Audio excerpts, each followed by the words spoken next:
एक शहर में प्रतिवर्ष माता पिता अपने पुत्र को गर्मी की छुट्टियों में उसके दादा दादी के घर ले जाते। 10 से 20 दिन सब वहीं रहते और फिर लौट आते। ऐसा प्रति वर्ष चलता रहा। बालक थोड़ा बड़ा हो गया।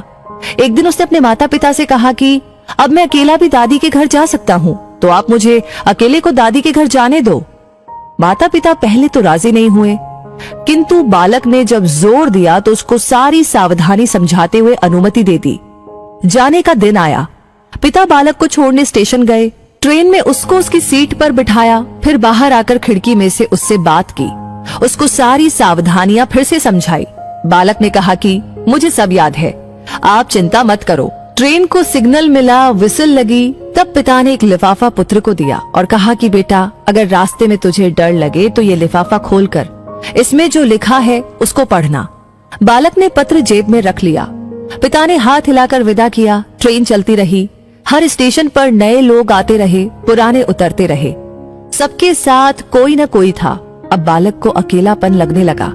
अगले स्टेशन पर ट्रेन में ऐसी शख्सियत आई जिसका चेहरा बहुत ही भयानक था।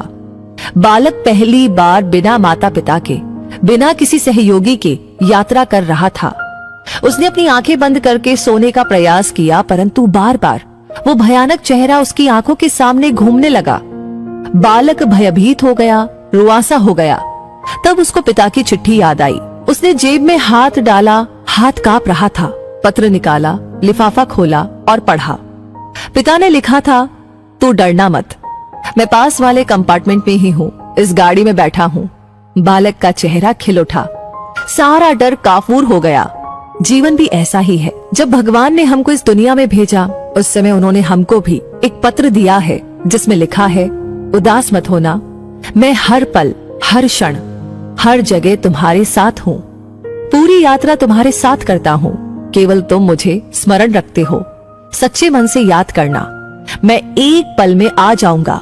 इसलिए चिंता नहीं करना, घबराना नहीं, हताश नहीं होना। चिंता करने से मानसिक और शारीरिक दोनों स्वास्थ्य प्रभावित होते हैं। परमात्मा पर, प्रभु पर, अपने इष्ट पर हर क्षण विश्वास रखे, वो हमेशा हमारे साथ है। हमारी पूरी यात्रा के दौरान, अंतिम सांस तक बस इसी एक एहसास को ही कायम रखने का प्रयास करते रहना है। सब कुछ उस परमात्मा पर छोड़ दे जिसकी मर्जी के बिना एक पत्ता भी नहीं हिल सकता।